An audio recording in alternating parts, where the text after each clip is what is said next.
Oh, Heather, good.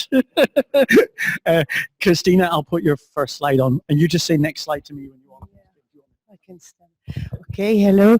The mic doesn't, you don't hear the mic, it's being for streaming, so you just hold it and talk to it. Okay. My name is Christina, and I'm a school teacher, and I'm working half-time as a licensed student at the physical department here. And I am looking for organic carbon in soil in permafrost areas. And I was very lucky to go to this place in the Andes in Argentina to see what about the form permafrost is giving carbon dioxide to the atmosphere. And we have two alternatives. So if there is a lot of carbon in the ground, there will be a big release of carbon dioxide to the atmosphere, and that will make a positive feedback on the greenhouse effect. And the other alternative is that if there is no carbon or very low carbon, there will be an uptake of this carbon dioxide. So this area could then act as a carbon sink and give a negative feedback on the greenhouse effect. Because we know with this warmer climate, the tree line is shifting upwards. So those plants, they could take up more carbon dioxide from the atmosphere. Yeah. And we have been analyzing a lot of soil samples and made some calculation, not very many calculations, and whether there is a positive feedback or a negative feedback. Yes, we have a result, and you're welcome to see that result on poster number 2.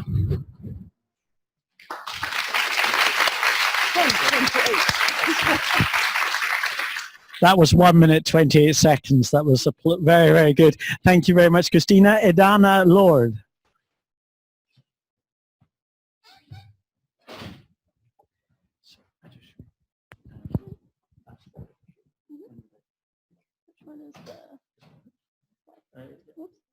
I can do it. You're already all right, we're good. You just say next slide and I'll do it for you.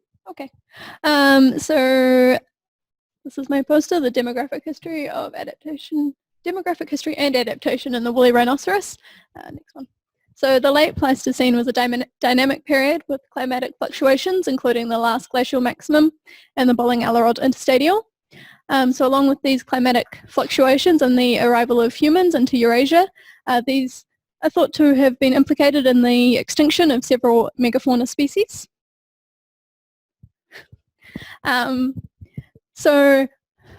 Previous ancient DNA research has investigated the demographic history of different megafauna species, and these show varying degrees of population decline prior to extinction. So for this project, we aim to investigate the demographic history and adaptation to an Arctic environment in the woolly rhinoceros. And to do this, we used nuclear and mitochondrial DNA data from 14 samples from northeastern Siberia. And just to present the main result of this poster, this is the changes in effective population size over time with closer to this side. So for this, we see that unlike other megafauna, the woolly rhinoceros actually exhibits a population increase and then remains constant up to its extinction. And we suggest that this is probably due to a very rapid extinction, which was likely climate mediated. And if you want to hear more, find the big circle with the rhino.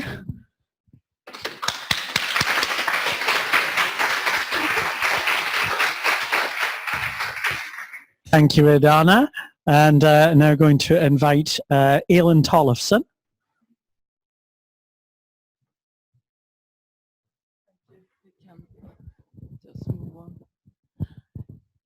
Hi. One of the safest way to store carbon is in minerals. The problem is that it takes time, 100,000 of years to grow a mineral, and it also is energy consuming. You need a high temperature, like deep down in earth, where most minerals are formed. In my project, I am looking at a local process that happens in southwest Greenland in a fjord. In this place, carbonate mineral is forming at a low temperature in the water, and it can form at relatively high speed. And because of this, we are speculating that this mineral maybe could be used as a transitional stage for carbon capture and storage. If you're interested in this topic, please come and talk with me at my poster. It is number 16.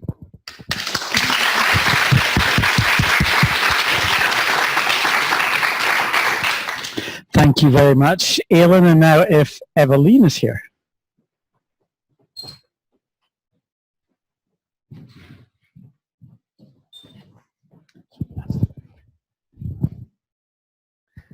Yes, I'm looking into the new simulations with ECRs for the CMIP6 project at SMHI, and as Klaus was talking about global mean temperature, I'm looking into the future of sea ice, and if you want to know what all these decreasing lines are, which scenario it is, you have to come to my poster.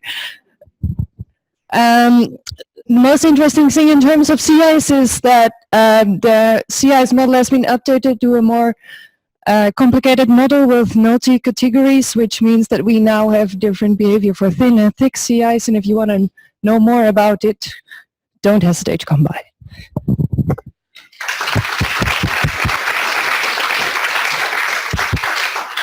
Thank you very much indeed, Evelyn. And now I'd like to invite Hannah Watts.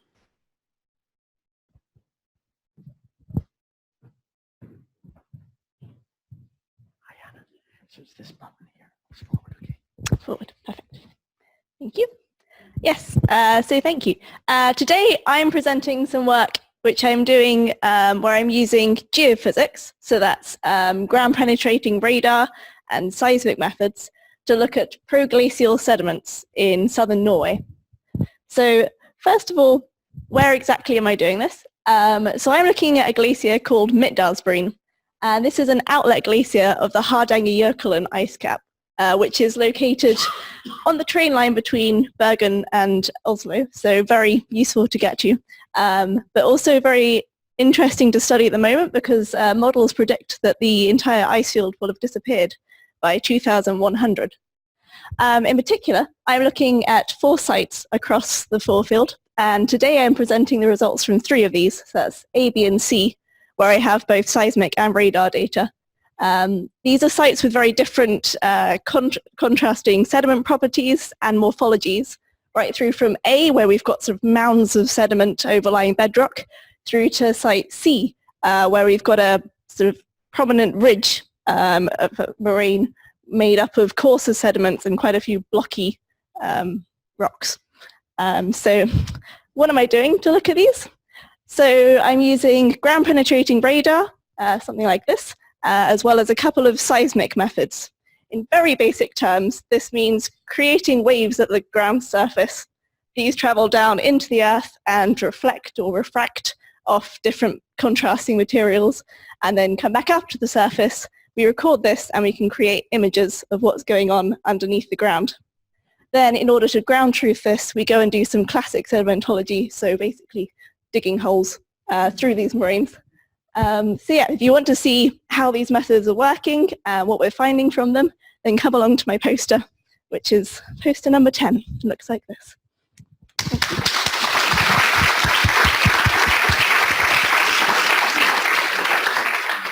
Thank you very much indeed. And now I'm going to ask Jennifer Newell to come to the floor.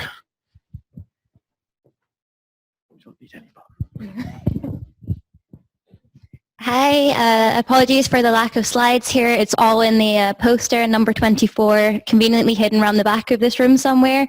So I'm a PhD student in the Department of Physical Geography here. My research focuses on reconstructing the ice sheet history in the Dronning Maudland sector margin of the East Antarctic ice sheet. For those of you that were fortunate enough to see the fantastic lecture by Maureen Ramo yesterday, she actually gave the perfect motivation for our work by highlighting the fact that East Antarctica provides the biggest uncertainty when it comes to the contributions to future sea level rise. So my work is essentially going out and collecting rocks from nunataks, which are the mountain summits that poke out of the ice sheet, and doing cosmogenic nuclide surface exposure dating on the samples that we collect to tell us when the ice has previously been thicker. And we have, the poster that I will present is given the results from 26 samples that we collected during the austral summer of 2016-17, and they are on a coast inland transect of about 200 kilometers. And yeah, if you want to know how the ice has behaved in this western Dronning Maudland region of the East Antarctic ice sheet, come along to my poster, again, number 24. Thank you.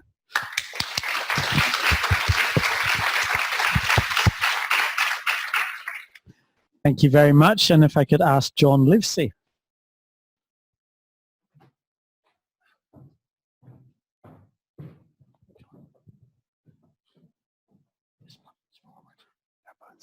Okay. Well, it's very exact, this. So my poster is on water use in rice production and the consequences of water-saving irrigation on soil fertility.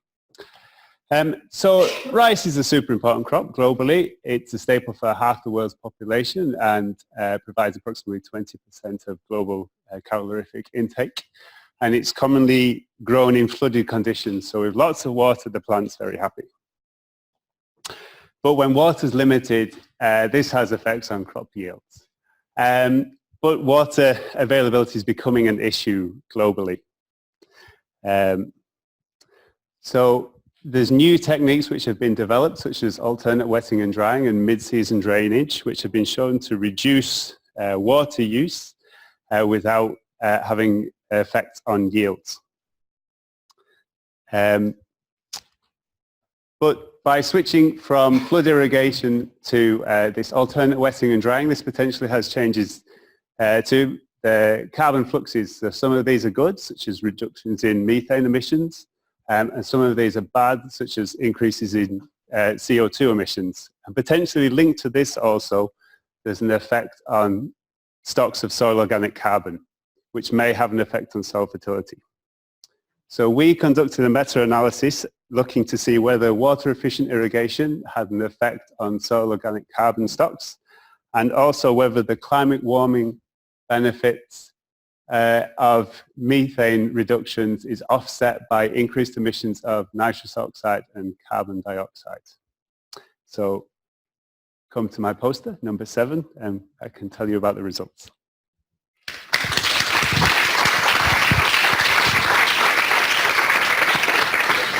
Thank you very much indeed. Loke van Schmelensi. I guess that wasn't very well pronounced, but well, you're so kind. All right. Yeah. Okay. So yes. Hi, my name is Loke. I'm a PhD student at the zoology department, and the title of my poster is Cumulative Stress or Acclimation: Thermal Performance in All Life Stages of a Thermal Generalist Butterfly. This is what the poster looks like. It's beige and blue, so you can come and find it. Okay, so here on the left is basically what the poster is about. So ectotherms are by definition heavily affected by external temperatures, and rate processes such as mortality rates, development rates, growth rates usually show this shape. As a response to temperature. So you start at a low performance, a low speed, and then you go up to an optimum, and then it quickly crashes to the maximum temperature. So this means that climate variability, so if you move along this axis, it will of course affect the the fitness in the individuals.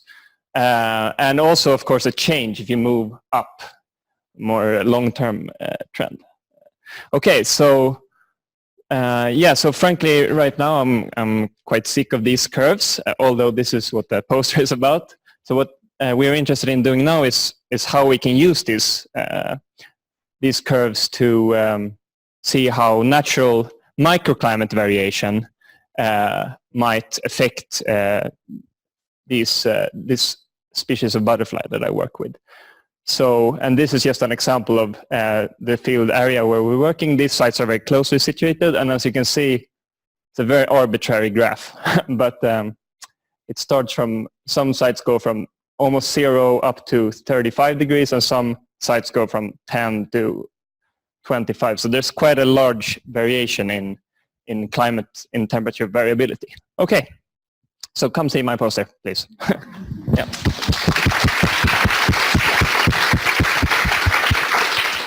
Thank you very much indeed. And now I'd like to invite Martin Renault. This is your forward button. Okay.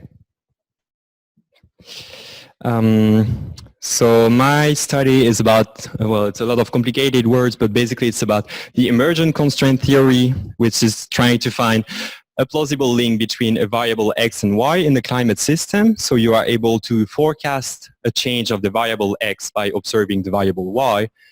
And so in the case of my study, we are looking at the linear relationship between the tropical temperature at the last glacial maximum and the climate sensitivity. And for that, I'm using models from different generations, so PIMI2, PIMI3, and the new models, PIMI4. I have actually 2 of them right now, and geological reconstruction of the last glacial maximum. And it's actually not something new, but so there is a quote I really like. It's called, there are 3 kind of lies, damn lies, and statistics. So the point of my research was actually to develop a new statistical method which is not going to give you lies or overly confident outputs, but to develop really a statistical method which will be completely explicit and flexible for the researcher. And I won't have time to talk about the detail of that statistical method, but the only thing I can say, it's based on Bayesian statistics, and it draws multiple regression lines along the data set of PIMI2, PIMI3, and PIMI4. And so if you want to know the climate sensitivity I managed to compute from those different data sets, come to my poster, and to learn also how I did it. It's the poster number 19. Thank you.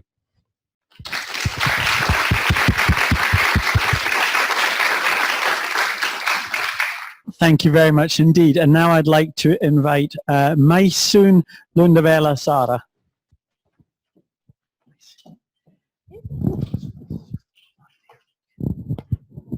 Yes. Yeah. The aim of my study is to determine the role of inshore area as a source of methane. The investigation included samplings area with different vegetations and sediment type around ASCO laboratory. Our questions are, what are the contributions of different environmental properties at the methane flux, and what roles do sediments, cyanobacteria blooms, and the local evolution play at the methane flux? And finally, what are the major sources of methane? Sampling was done by using floating air flux chambers to measure the methane concentration with daily measurement 3 to 6 days each month. Water and air samples were taken at the same time. Results show water concentration of methane increased through spring to highest value in August and were decreased again in fall. And higher concentration of methane measured in flux chambers without bubble barriers than in flux chambers with barriers, indicating the contributions of methane bubble to the methane flux. and there were high fluxes in summer, where fluxes in fall were much lower. If you come to my poster, I promise to tell you more about results and conclusions. So poster number 8. Thank you for your attention.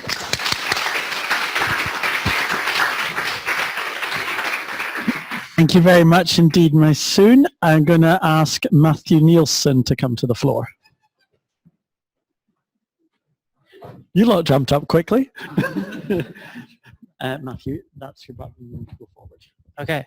Although I think You've got one slide. I've only got one slide, and it's my poster because this is kind of last minute. I'm not a grad student, I'm a postdoc. But here I have a poster that's about the research that I did during my previous postdoc. Since I'm new here, I've been a member of the Bolin Center for 1 week. And in it, I'm going to be talking about the research that I did on, as we are all very familiar in this room, the world's getting warmer. It's having all sorts of effects on all sorts of different things, but it's not changing day length. And a lot of animals and plants use day length to know what time of year it is.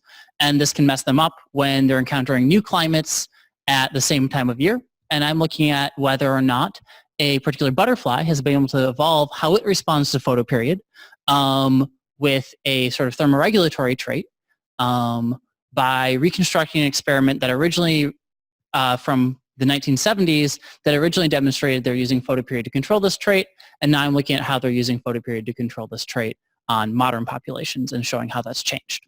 So I'll have a poster, it's hiding behind this room, and you can see it.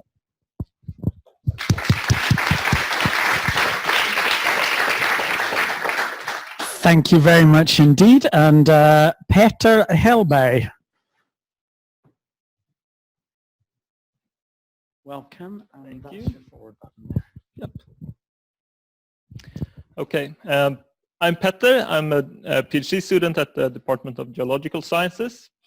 And on my poster, I will present the temperature reconstruction that goes 12,000 years back in time, back to the Younger Dryas. And it's from a peatland on Sumatra. I then compare my temperature record with models for the area.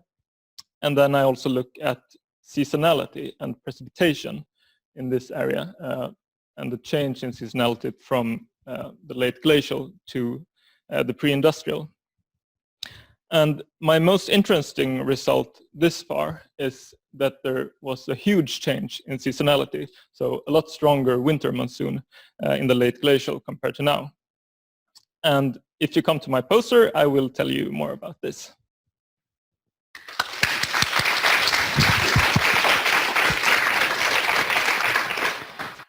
Thank you very much. And if Ramon Fuentes Franco would come forward and tell us about your poster. Now, that's the forward button there. Yes. So I'm Ramon Fuentes Franco. I'm a climate researcher in Rosby Center in SMHI. And, well, I would like to ask you what have in common the summers of 87, 92, 98, and 2016. Well, many things, or maybe not, but they were the wettest years over northern Sweden and Finland from the last 40 years. They were preceded by finalizing ENSO, really strong ENSO events in the previous the winter, and they have shown a really interesting footprint in the atmosphere, having a strong expansion over the western part of over the Pacific, which have allowed us to implement a new way of kind of seasonal forecasting the precipitation over Sweden. If you are interested, is a poster number 13. I will show you how we build this empirical model to forecast the summer precipitation over Sweden. Thank you.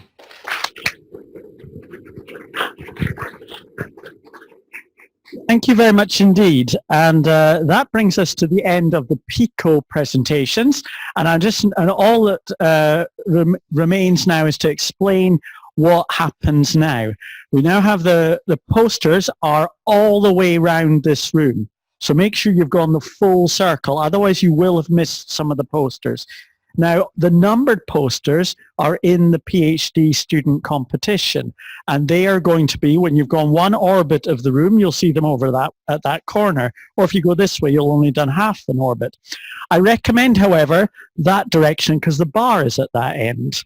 Now, for those of you who are new to Sweden, I apologize for the fact that you have to buy your own beer. This is the problem with Swedish representation regulations, and it's not, but it has to be done. But the good news is you're supporting one of the oldest societies in Stockholm, the Geology Club, who are kindly hosting the bar for us. Now, you will be given one of these, this little piece of paper is a voting slip, and that's for everybody. So when you go around the posters, you do rank the PhD ones, that's the ones with the numbers.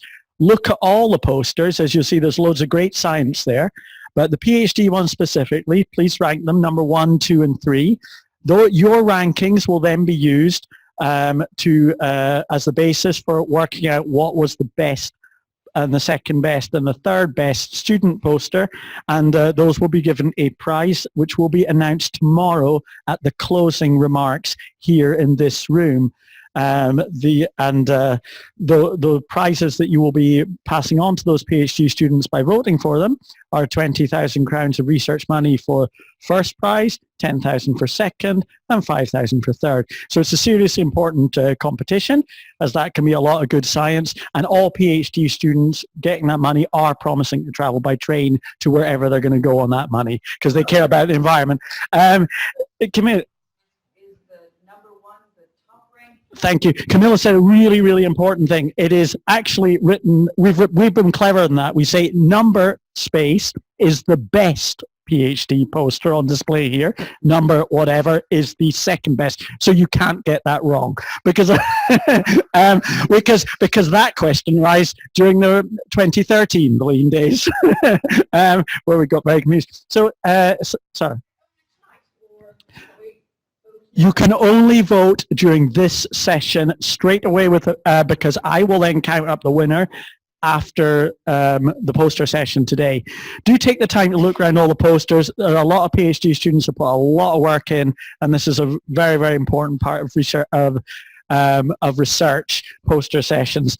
It's also pleasant to do that with a beer in your hand. So I hope you've enjoyed the first Bolin Days. I thank you all very much, and I'd like to give a hand of applause for all the PICO poster presentations.